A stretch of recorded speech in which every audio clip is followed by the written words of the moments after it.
Okay, so in this video, we are going to be comparing the brand new M2 MacBook Air with the current generation M1 MacBook Air to see which device is right for you. We are going to be talking about what's brand new on the M2 MacBook Air and what's similar to last generation's M1. And at the end of the video, we'll be answering the question if you should pick up this new device. Okay, so let's talk about what's brand new with the M2 MacBook Air, and the first impression is obviously the design. Gone is the famous wedge shape of the previous MacBook Airs, because this one has a uniform thickness. Honestly, I thought I would miss the wedge design, but I didn't miss it as much as I thought I would. It's really thin, it's light, and it's really comfortable. If you put the two computers side by side, old MacBook Air is a little bit thicker at its thickest part. Oh yeah, and if you've watched any other video online about the new M2 MacBook Air, you will know that this is a fingerprint magnet, so be aware of that. Now let's talk about what's new. If you open up the computer, the screen has been increased to 13.6 inches from a previous 13.3. It has thinner bezels all around, giving it that sleeker, more futuristic look. It now has Apple's iconic notch up at the top, which gives it a bit more real estate for the screen and less room for bezels. And I really like the new screen because the new M2 MacBook Air can get brighter than the previous generation M1, but also dimmer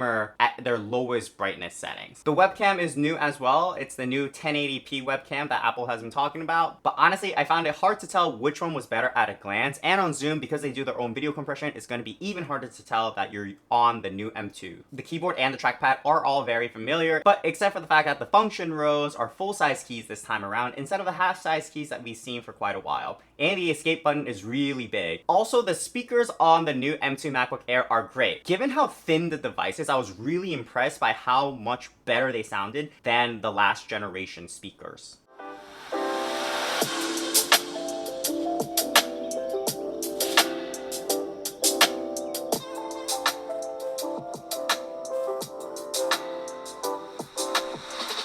With regards to ports, the MagSafe has made a return. It's got two USB-Cs on the left side, just like the M1, and it's got a headphone jack on the right side. I would have liked to see maybe an SD card reader, but you're gonna have to go to dongles if you need that. Okay, and then finally, let's talk about the new M2 chip. Is it any good? What if you wanted to do a little bit more intensive work? I always like to see how much faster the new computers can handle exporting of video files. I'm going to see how much faster the new M2 chip can export a 10-minute 4K video file from Final Cut Pro, and then export the exact same video file from my M1 MacBook Air and see how much faster the M2 chip can do it. Both computers have the baseline 8 gigs of RAM and 256 gigs of storage, so the only difference is the M1 versus the M2 chip.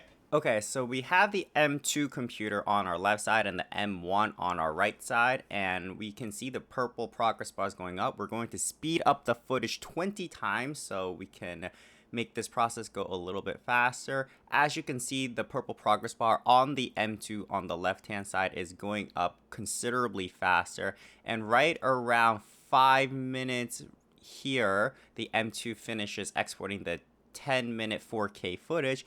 The M1 MacBook Air on the right side is still going. We're going to have to wait a little bit more for that. And just around 9 minutes and 40 seconds, it finally finishes. So the M2 MacBook Air was able to complete the task in about half the time.